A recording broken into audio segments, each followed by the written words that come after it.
Hi, welcome back to the channel on the college process. Once again, I'm Ed from Principia Prep, and today we're going to be going over the 5 things that juniors should be doing before they start senior year. But before we begin, if you are new to the channel and are looking for additional college content, please hit the subscription button down below. It will notify you when new videos do come out. As well as if you do enjoy today's video, please leave us a like. It does help the channel. As well as if you have any comments or questions, you can leave them down below in the comment section. I do answer all your comments and questions you guys do leave down below in the comment section. As well as we are going to be running again for next academic year the James Lewis Memorial Scholarship. So if you want to be eligible for this organization's scholarship program, very simple. Just watch the James Lewis Memorial Scholarship. It'll allow you to understand how to apply for a scholarship here. It is in the description down below. As well as also in the description down below is our organization's Venmo and Buy Ours a Coffee links to allow you guys out there to help us keep making these college videos for you guys out there.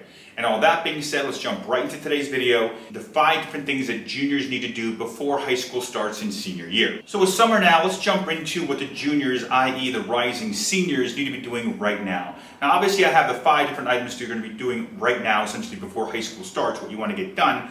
And let's start off right off with number 1, which is starting the Common Application. Now I know many of you out there are thinking to yourselves, well Ed, the Common Application doesn't become available until August 1st. How can I start on the Common Application if it's not available yet? Which unfortunately, good, bad, or different, you're actually wrong about. The Common Application for rising seniors is not available to be submitted until August 1st. That's when it first opens up to be able to be sent out. However, through a process called the rollover process, the Common Application has actually been available to juniors rising into senior year for months now. You can actually start it months and months ago.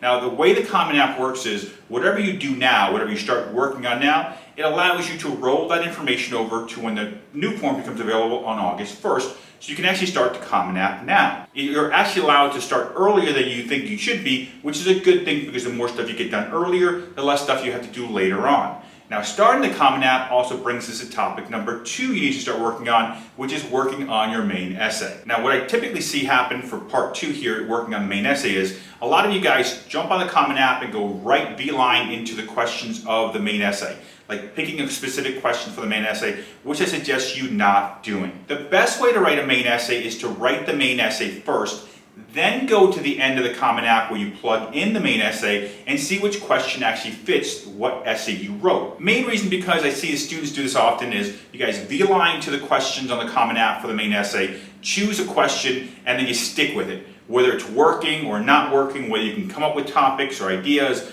or stuff to actually have in there, substance to your essay, you stick with that topic for weeks and weeks and weeks, and you just lose a bunch of time.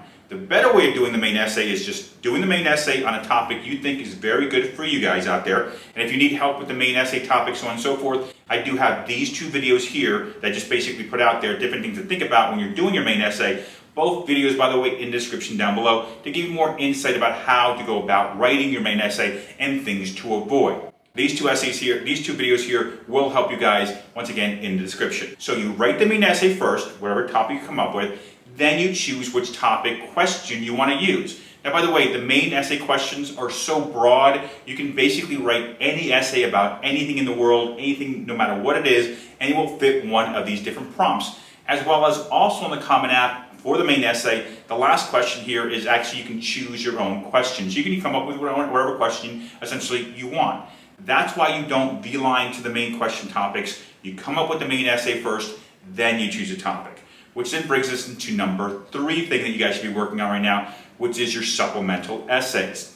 Now, I know a lot of you think to yourselves, supplemental essays, you mean there's more than one essay? There's more than just the main essay? And the answer is yes. There's multiple essays you guys have to write. And the reason you guys want to start now, early on, is because you can knock out the Common App, start knocking out activities, so on and so forth. You can knock out the main essay. You can jump right into the supplemental essays, because once you're on the Common App, as you plug schools in and you start adding into your application, what will happen is they'll show up on the left-hand side of your Common App application. Which means, essentially what will happen is, you can click on each one of these individual colleges and see which one of them has additional essays in addition to the main essay, because believe it or not, many colleges want the main essay, in addition they want their own supplemental essays. And I say supplemental essays. So that means there might be more than one additional essay for that college. Some colleges have 3, 4, 5 supplemental essays. And this is where the error happens when students wait till August 1st or wait even later to start this process. I see this every year in 24 years of doing this without fail. October comes around and a bunch of students try to submit their applications and they get to the end, trying to hit the submission button, and they realize they can't submit because yes, they have the application for Commonapp done and they have the main essay in there, but the school needs a supplemental essay or more than one supplemental essay, and now you're in the middle of October trying to get everything done before November 1st, November 15th deadline, and you have school and sports and so on and so forth. That's why you don't want to wait for this stuff to happen. You want to start going in there to the Commonapp, plugging your schools and seeing who has supplemental essays and who doesn't. Which brings us to item number 4. You guys need to be putting together a game plan of what you need to be doing going forward from this date on of watching this video essentially and moving forward. And what I mean by that game plan is once you start putting all the schools on your Commonapp, you want to have an outline. Who needs essays, supplemental essays, who doesn't need supplemental essays? Which supplemental essays kind of overlap? Like if one school says to me, why do I want to go into this major? And another school says to me, what major do you want to do at this school and why? Obviously those are very similar essays. I can basically do one essay, then go to the next school, edit it a little bit, change the name of the school obviously, and have a second essay done. As well as with the game plan situation, once you plug your schools in, you want to start figuring out in the summer, not when school starts, but in the summer, what direction of admissions are we going down? What path do I want to utilize here? Do I want to do early action? Do I want to do restricted early action, which is binding in some cases as far as not allowing you to apply to certain colleges? Do I want to do early decision 1 or early decision 2? All these different things should be part of your game plan, part of part 4 here, of figuring out over the summer, what do I need to do supplemental wise? What colleges am I thinking about locking myself in and binding myself to early decision 1, early decision 2, or somewhat binding myself when I'm doing first choice or restricted early action? If you're uncertain about all these different terms and how they work, by the way, I do have another video right here, you can see it here, the different processes of admissions and how they work. This video also in the description down below, so you guys have a better idea of how early decision works versus restricted early action versus regular early action and everything in between. And then essentially the last thing, the 5th thing you guys should be doing right now is figuring out your test situation, your SAT, ACT situation, and so on and so forth. Now, I know a lot of you guys out there are thinking yourselves, well, Ed, a lot of the colleges went SAT, ACT optional, obviously a few years ago, and are continuing to go SAT, ACT optional. And for this, I put this kind of asterisk for you guys to think about, and this is why I have number 5 as a testing. Now, even though your schools may be SAT or ACT optional, what you'll notice is if you follow the trends of admissions, the 2020-21 academic application year was the most competitive in history. That was then broken for the most competitive by the 21-22 academic year. What do you think is going to happen for 22-23 academic year? By the way, there's a trend happening here. The 22-23 academic year will be the most competitive admissions pool in history again. Mainly because many schools are staying SAT, ACT optional. So what you need to think about is, do we want to go down the path of doing the SAT or ACT?